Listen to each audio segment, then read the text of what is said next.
السلام علیکم ناظرین، ابشار نیوز سے ناصر عباسی حاضر ہوں۔ ناظرین، میری ہمیشہ کوشش رہی ہے کہ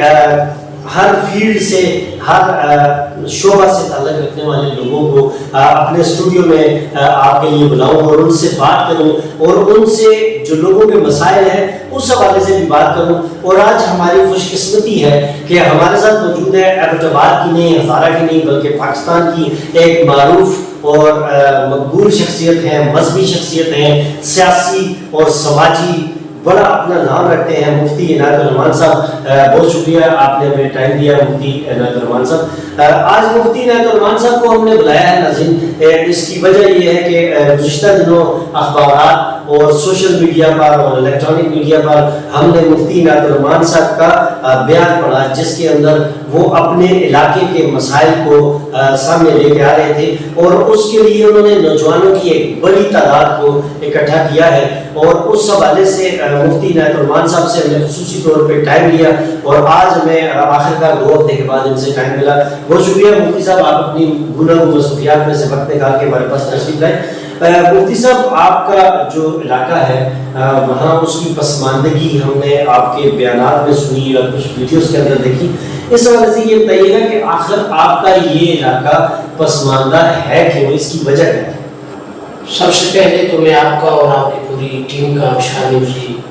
شکریہ ادا کرتا ہوں کہ آپ نے ہمیں یہ موقع فراہم کیا کہ ہم اپنے علاقے کی آواز کو حکام بالا تک پہنچا سکیں۔ آپ نے جو سوال کیا کہ ہمارے علاقے کی پسماندگی کی اصل وجہ، تو وہاں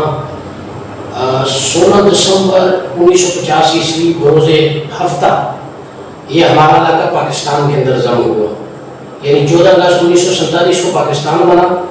16 دسمبر 1950 عیسوی کو ہمارا علاقہ پاکستان کے اندر ضم ہوا ہفتے کے دن۔ اس وقت سے لے کر اس وقت تک ہمارے علاقے کے اندر ایک تو سیاسی قیادت کا فقدان، سیاسی قیادت کچھ تھی نہیں۔ اگر جو ہمارے ساتھی تھے بعد میں آئے 2000 کے بعد، انہوں نے اپنی وسعت کے مطابق کام کیا ہے، لیکن اس طرح خاطر خواہ کام نہیں ہو سکا جس طرح کے ہونا چاہیے تھا۔ اور ہمارے علاقے کے بے شمار مسائل ہیں، چاہے وہ ایجوکیشن کے ہوں، ہیلتھ کے ہوں، پکی سڑکوں کے ہوں، کچی سڑکوں کے ہوں، پانی کے ہوں، بہت سارے مسائل ہیں۔ بلکہ اگر میں یوں کہوں کہ ایک زخم ہی نہیں، پورا جسم چھلنی ہے، اب درد ہی پوچھتا ہے بتا کہاں سے اٹھوں۔ یعنی ہمارے پورے علاقے میں پانی پر جھگڑے ہوتے ہیں، سگے دونوں بھائی۔ پچھلے دنوں ہمارے علاقے سے ریلیٹڈ جو ہے وہ یونین کونسل باڈی شمولی، وہاں پانی کے مسئلے میں 2 کزن آپس میں جھگڑ پڑے اور وہ دونوں رمضان المبارک کے مہینے میں، اور دونوں کے دونوں ایک دوسرے کو انہوں نے قتل کر دیا۔ ہمارے علاقے کے اندر بھی پانی کے مسائل، ایجوکیشن کے مسائل، یہاں تک کہ ہمارے بالکل پاس ہی دوسرا گاؤں ٹین کی نام، وہاں اس گاؤں میں پرائمری اسکول ہے بچیوں کا، لیکن ابھی تک ٹیچر نے، ایک ٹیچر جو تھی وہ بھی بیماری کی وجہ سے کبھی آتی کبھی نہ آتی، دوسری ٹیچر نے اب مجبوری اہل علاقہ لوگوں نے اپنے بچوں کو نکال کر بوائز پرائمری اسکول میں اپنی بچیوں کو بھیج دیا ہے، جو کہ ہمارے لیے ایک اور ہماری سیاسی قیادت کے لیے ایک المیہ ہے کہ 5 سال کی بچی جو 5ویں کلاس میں پڑھتی ہے وہ اب اس قابل ہو جاتی ہے کہ وہ مخلوط تعلیم کے ویسے بھی ہمارا ٹھیک ہے، ہمارا پسماندہ علاقہ ہے، لیکن آلریڈی ہمارے پاس ایک پرائمری اسکول ہے بچیوں کا، تو اس کے اندر ہماری ٹیچر نہیں ہے، خاتون ٹیچر، وہ ہمیں فراہم کی جائے۔ ہمارے علاقے کی جو سوال آپ نے کیا کہ پسماندگی کی اصل وجہ، تو وہ 2 ہے کہ ابھی تک ہمیں اس طرح کی سیاسی قیادت نہیں ملی، سیاسی قیادت کا فقدان اور زمانہ قریب تک تعلیم سے دوری، کیونکہ لوگوں کو پتہ ہی نہیں تھا ہم نے کس کو ووٹ دینا ہے اور کس بندے سے اپنے کام کروانے ہیں۔ آپ نے کہہ دیا تو آپ کے کہنے پر ووٹ دے دیا، میں نے کہہ دیا میرے کہنے پر ووٹ دے دیا۔ اپنے حق کو لینے کے لیے تب و دو یا اس طرح کا شعور نہیں تھا، جس وجہ سے ہمارا علاقہ پسماندگی کی دلدل میں پھنستا ہوا آج تک اس پسماندگی کی دلدل سے نکل نہیں سکتا۔ بڑی زبردست بات کی ہے مفتی صاحب۔ یہ میں محکمہ تعلیم سے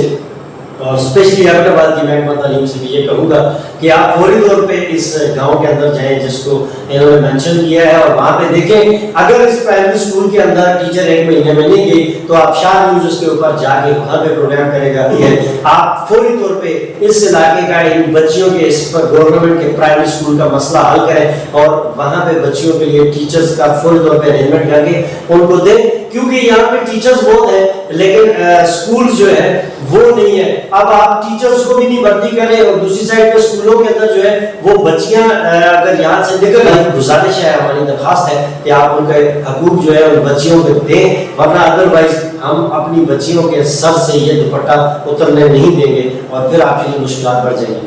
مفتی صاحب ایک اور میرا کوشچن یہ ہے، ان مسائل کو حل کرنے کے لیے اس وقت آپ کیا اقدامات کریں؟ دیکھیں ہم نے پچھلے 2011 میں گاؤں سطح کی ایک کمیٹی بنائی تھی، یوتھ کمیٹی گلی شریف، جو ہمارے صرف گاؤں سطح کی تھی، وی سی سطح کی نہیں تھی، اور اس نے فلاحی بہت سارے کام کیے، باقی معاملات میں اچھے۔ اب ہم نے ایک وی سی سطح کی کمیٹی تشکیل دی ہے اور انشاءاللہ عنقریب اس کا اجلاس منعقد کریں گے، اور ہم نے سب سے پہلے وی سی سطح کے ایف اے سے لے کر ایم اے تک جو بچے ہمارے جوان پڑھے لکھے تھے، تعلیم یافتہ، ان کو ایک واٹس ایپ کے ذریعے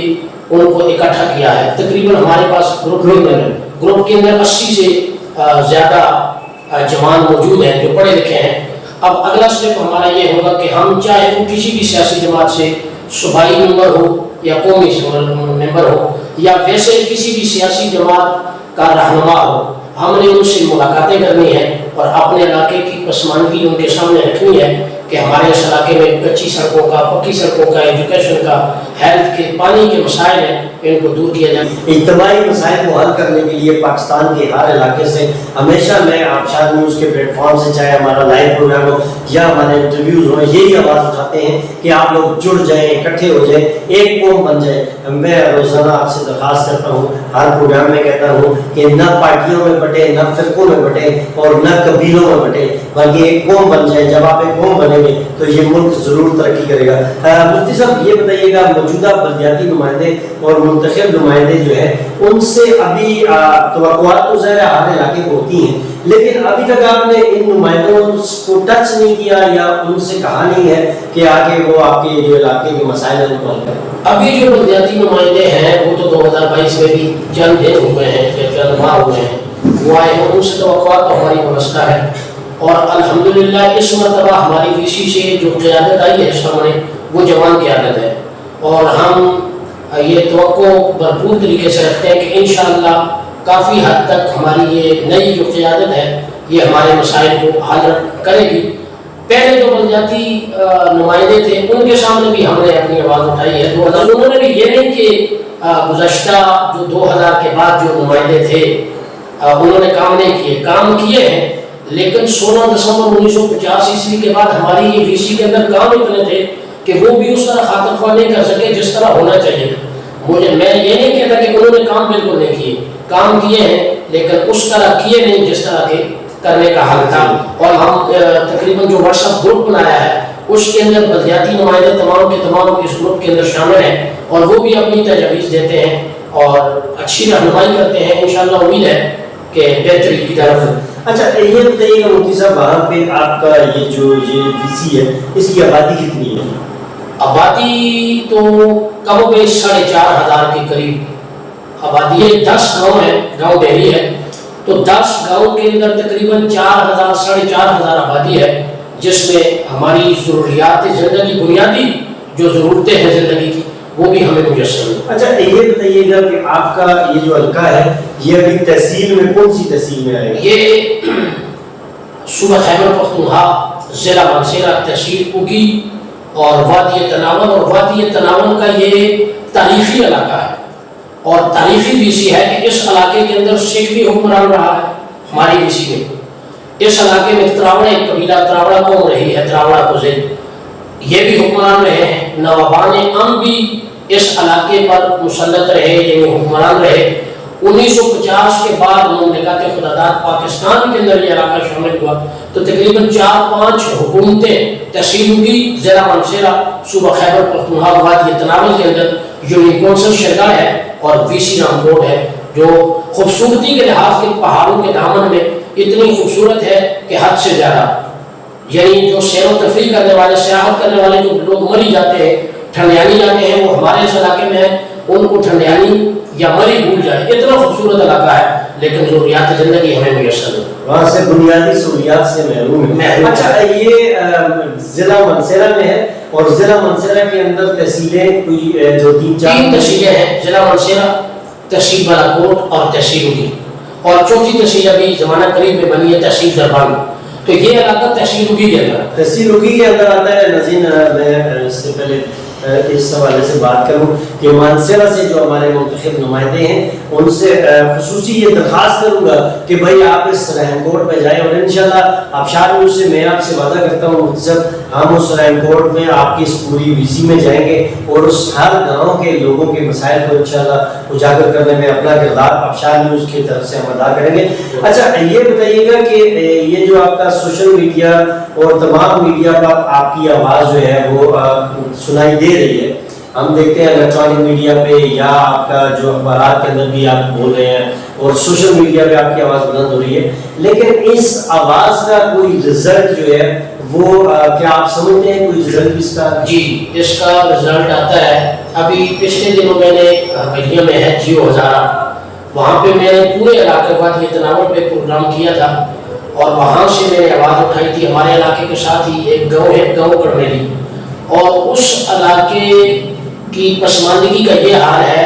کہ اگر کوئی عورت، کوئی ہماری ماں بہن بیمار ہو تو وہ اس دور کے اندر بھی وہ چرپائی پر اٹھا کے اسپتال لے کے جاتے تھے، اور بعض اوقات ماں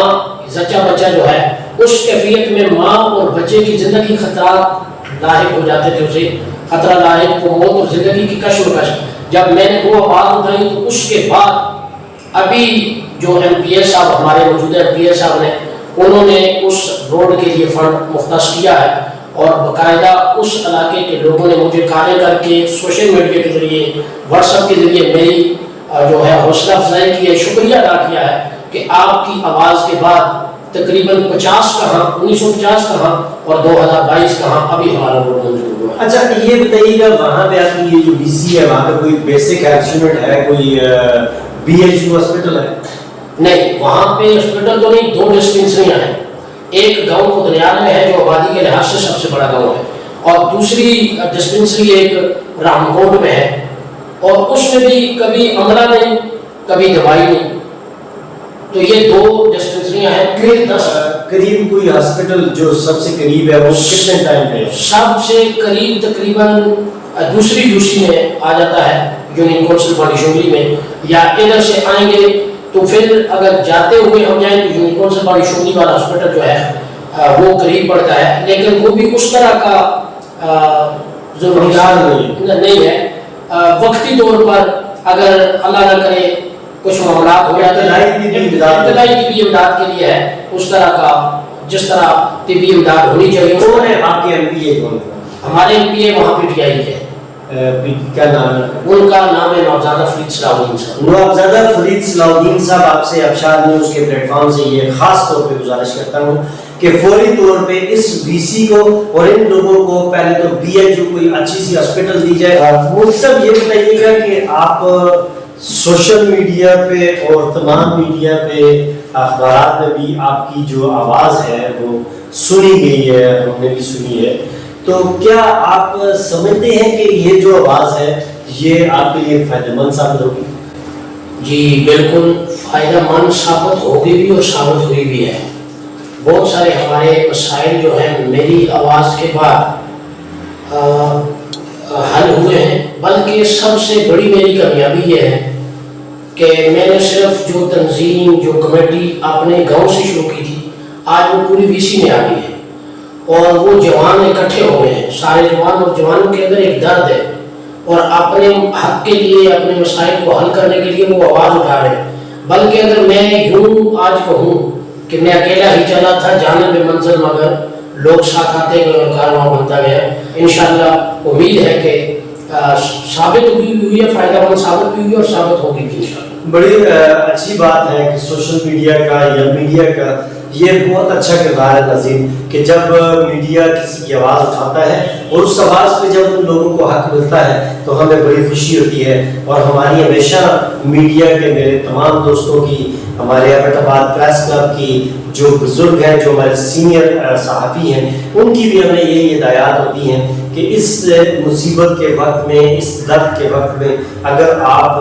اس قوم کے نبی صلی اللہ علیہ وسلم کی سنت کے یا کسی بھی انسان کے کام آئیں گے تو اللہ رب العالمین اس کو آپ کے لیے ذریعہ نجات بنائیں گے. بہت شکریہ مفتی صاحب. یہ بتائیے گا کہ علاقے کے اندر آپ کا جو علاقہ ہے وہاں پہ کوئی فلاحی تنظیم جیسے کوئی این جی او یا اس طرح کی کوئی تنظیم ہے؟ نہیں, این جی اوز وغیرہ تو کوئی نہیں, لیکن جس طرح میں نے پہلے ذکر کیا تھا گاؤں کو دریاب کا, وہاں پانی کے بہت سارے مسائل تھے تو گاؤں کے لوگوں نے خود پیسے اکٹھے کر کے تو وہاں پہ پانی کا انتظام کیا, پمپ وغیرہ جو ہے وہ نکالے ہیں 4-5 گاؤں کے مسائل کو. تو ابھی تک تو کوئی تنظیم نہیں تھی, لیکن ابھی ہم نے جو تنظیم بنائی ہے یوتھ کمیٹی وی سی رامکوٹ, تو انشاءاللہ ہمارے مستقبل میں ہمارا پروگرام ہے کہ اس کو فلاحی تنظیم سطح پہ علاقے کے جوان مل کر اور پورے علاقے کے مکینوں سے معاملات لے کر چندہ وغیرہ اکٹھا کر کے یا ان سے ان کی مدد سے پورے علاقے کے یتیموں کو, بیواؤں کو, غریب غرباء کو مدد کرنا, اور انشاءاللہ یہ علاقے کے جوان ہی اٹھ کے فلاحی تنظیم کو کامیابی کی طرف انشاءاللہ لے کے جائیں گے. بات ہے وہ مل کے اپنے علاقے کے معاملات کو حل کرنے کے لیے جب آگے آتے ہیں تو پھر تبدیلی آتی ہے, اور یہی تبدیلی اس وقت اس ملک کو چاہیے. اور اس ملک کے ان بے روزگار لوگوں کو, اس ملک کے ان پریشان حال لوگوں کو, بیوہ خواتین کو, یتیم بچوں کو, اور اس ملک کے ہر شخص کو یہ تبدیلی جو ہے یہ چاہیے ہے. اور میں ہر پروگرام میں یہ کہتا ہوں ہم اس کے ساتھ ہیں جو اس ملک کے لوگوں کو روزگار فراہم کرے, باتوں سے نہیں روزگار فراہم کریں. اگر آپ گاؤں کے اندر جائیں گے تو گاؤں میں جس طریقے کا روزگار فراہم کیا جا سکتا ہے حکومت کو اس طریقے کا روزگار فراہم کرنا چاہیے, اور شہر کے اندر اس طریقے کا روزگار فراہم کرنا چاہیے, اور اس کے لیے بلا سود قرضے دینے چاہیے, چھوٹے قرضے دے کے لوگوں کو روزگار پہ لگانا چاہیے. یہ ملک تب ترقی کرے گا جب یہاں روزگار آئے گا, جب یہاں پہ خوشحالی آئے گی, پھر لوگ آگے جائیں گے, پھر ہمارا یہ ملک بھی آگے جائے گا. مفتی صاحب آخری میسج آج میرے پروگرام میں آپ کیا دیں گے؟ میرا آخری میسج آپ کے پروگرام کی مساعدت سے چاہے وہ کوئی بھی سیاسی جماعت, ہمیں کسی سیاسی جماعت یا کسی سیاسی نمائندے سے کوئی بھی مطلب یا کوئی سروکار نہیں. ہمارا صرف بنیادی حق یہ ہے جو ہماری بنیادی ضروریات ہیں. میں آپ کے چینل کے توسط سے اپنے حکام والا تک اپنی آواز, اپنے علاقے کی آواز یہ دینا چاہتا ہوں کہ خدا را ہمارے علاقے کی محرومیوں کو, ہمارے علاقے کی پسماندگی کو دور کیا جائے. ہمارے علاقے کے ساتھ جو 70-72 سال سے ستیلے پن کا مظاہرہ کیا جا رہا ہے, اس ستیلے پن کو دور کر کے ہمیں ضروریات زندگی کی بنیادی ضروریات زندگی ہیں وہ دی جائے. پانی, سڑک, بجلی وغیرہ اور ایجوکیشن, ہیلتھ کے جو مسائل ہیں ہمارے وہ حل کیے جائیں. بہت شکریہ مفتی عنایت الرحمان صاحب, ہم آپ کے بہت مشکور ہیں, آپ نے ہمیں اپنا قیمتی وقت دیا. ناظرین, آج کے پروگرام میں ہم اس نتیجے پہ پہنچے ہیں کہ ہم نے اپنے علاقوں کے لوگوں کو, ان کو بنیادی سہولیات فراہم کرنی ہیں, چاہے وہ کسی کی بھی گورنمنٹ ہو, نون لیگ کی ہو, پی ٹی آئی کی ہو, جماعت اسلامی کی ہو, پیپلز پارٹی کی ہو, لیکن لوگوں کو بنیادی سہولیات فراہم کرنی ہے. یہ ان کا حق ہے. بحیثیت پاکستانی, بحیثیت ہزاریوال, بحیثیت ایبٹ آباد کے رہنے والے, بحیثیت مانسہرہ کے رہنے والے, بحیثیت کسی بھی علاقے کے رہنے والے,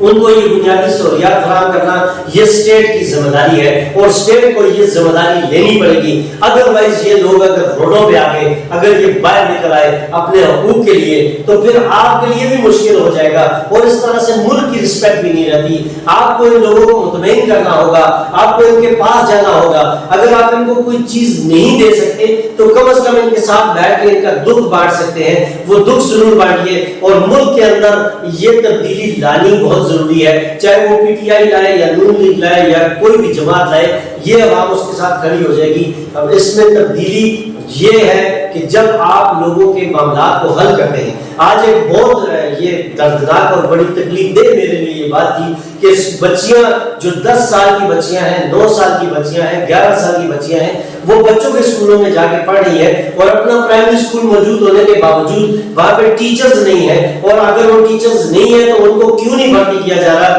بے شمار ہماری پڑھی لکھی بچیاں جو ہے وہ بے روزگار گھوم رہی ہیں، ان کو بھرتی کر کے انہیں کیوں نہیں بھیجا جاتا کہ وہ اس تعلیم کے زیور سے مزید بچیوں کو راستہ کریں؟ ہم نے بچیوں کو تعلیم دینی ہے تاکہ ایک اچھی نسل کو پروان چلائیں. ابشار نیوز سے ناصر عباسی کو اگلے پروگرام تک کے لیے اجازت دیجیے. انشاءاللہ اگلے پروگرام میں پھر آپ سے ملاقات ہوگی. تب تک کے لیے اللہ حافظ.